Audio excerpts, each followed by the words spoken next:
Hi all, welcome to my kitchen. So tonight I'm going to be making some low-fat kebabs.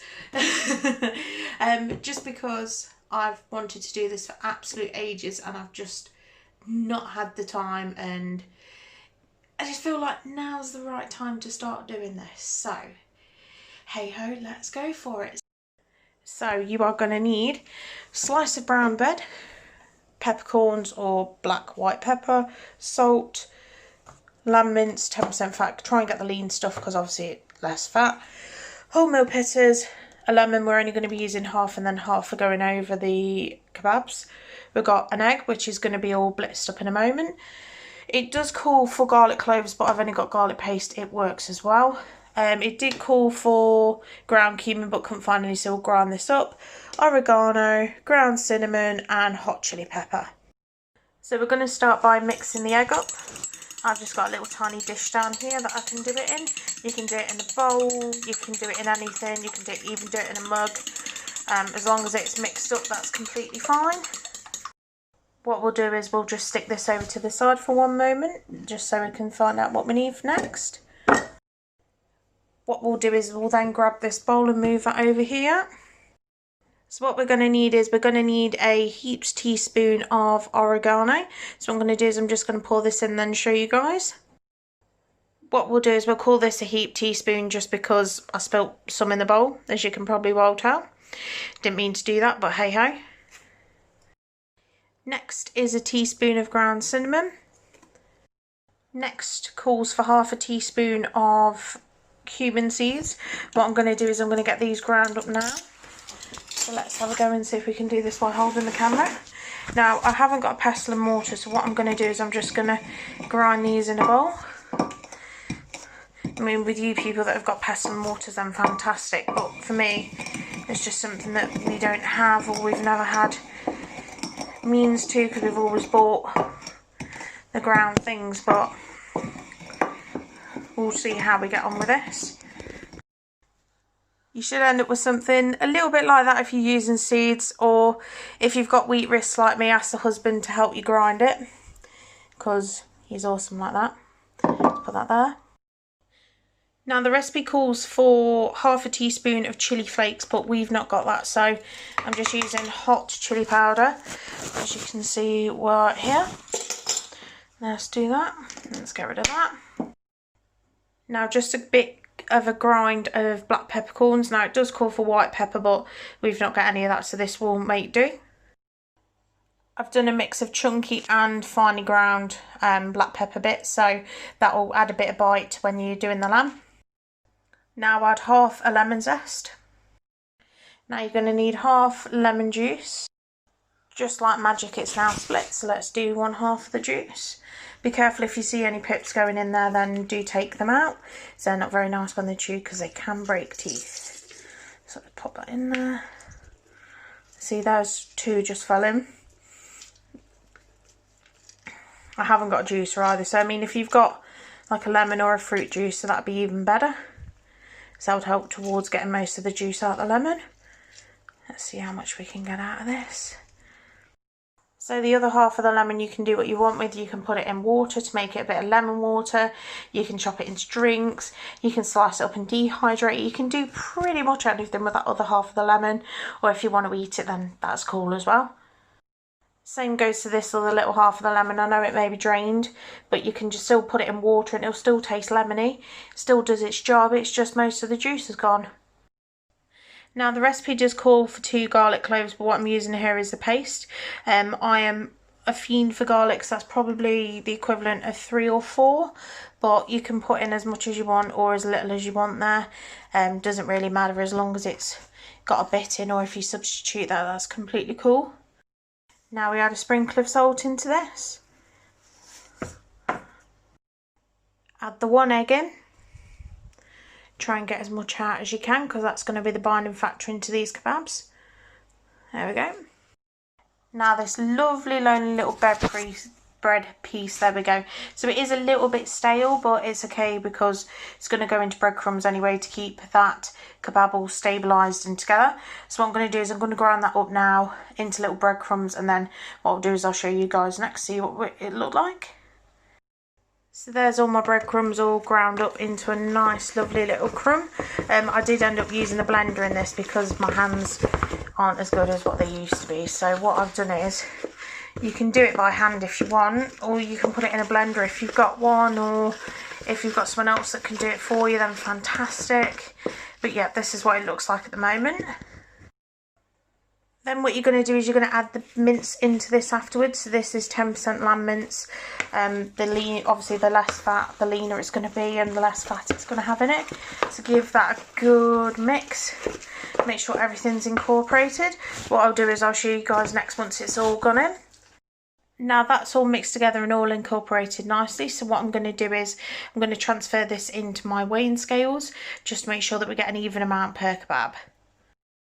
So that's all in the scales now, so that is what it's read for me. So what I'm going to do is I'm going to divide this by 8.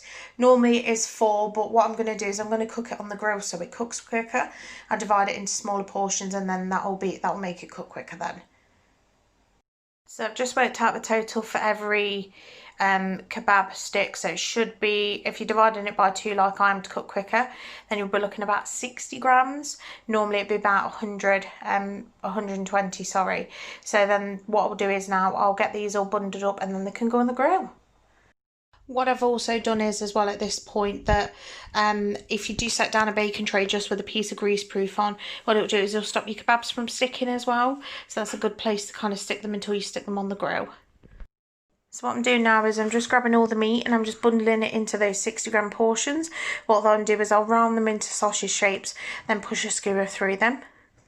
So after you've done, you should be left with something that looks like this. Now I know it's not the prettiest of sights, but once they have refrigerated and they've set up, you can then re-roll them once they're a bit firmer and you can get the desired shape you want. Now I've got the sticks in on the kebabs, what I'm going to do is I'm going to stick them in the fridge for about 10-15 minutes just to set up, and then what will happen is we can then put them on the grill and get them cooking.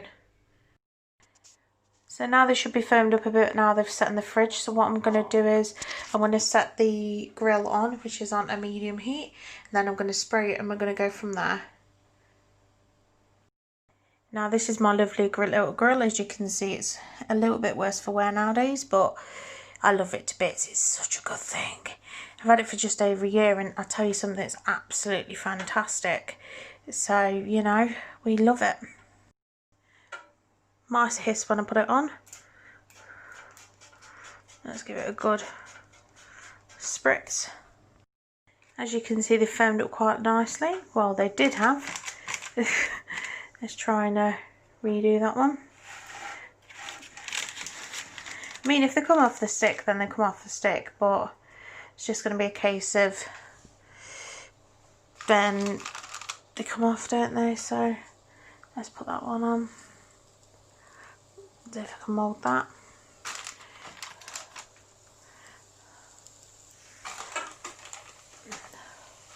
They will cook a bit unevenly starting off, but let's just put that on because that's doing my head in.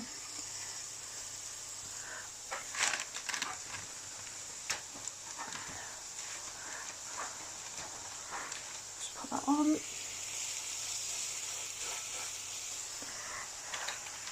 See if we make this last one.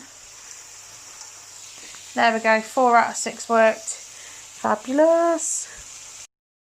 What we're going to do is as well, while this is cooking, we're going to make a kind of a mint yogurt dip. So what I'm going to do is I'm going to just use some mint sauce and some of this yogurt.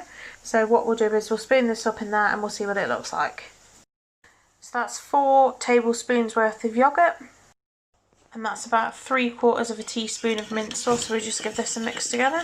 I know it looks disgusting, but I tell you something, this is going to be gorgeous on that. Give it a good mix round.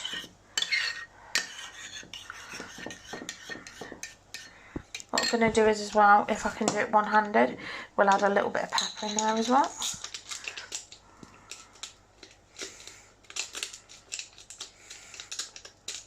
Just to give it that extra bite. You can add lemon juice, you can add whatever you want to this, but I just want to do this because that's the sauce I like. Ideally what you're going to need to do as well is to get them flipped over, so that's what I've just done. And then what we can do is we can slice the pittas up and prep our salad. What I've done is I've just got 2 pittas out. I know this would be a little bit more than for one person, but what I'm going to do is I'm going to display both together. So what I do is I'll just slice them and see how we get on. If you are doing this, just be careful. Ask an adult if you're a child doing this. Or if you need a bit of help, just ask someone and they should be able to help you. So you can either end up doing them lengthways like this, or you can end up doing them in little pockets like this with the gaps.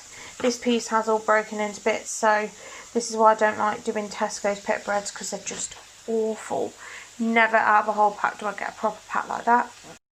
What I'm going to do is now I'm just going to slice this tomato up. I'm not really a fan of tomatoes, so what I'm going to do is I'm going to stick it on the grill to warm it up, then that will be the base of my pitta. So that's all my tomato sliced up, so I'm just going to pop it on the grill and get that nice and toasted for me. What I'm also going to do is I'm going to slice up some onion so I can stick that on my kebab as well.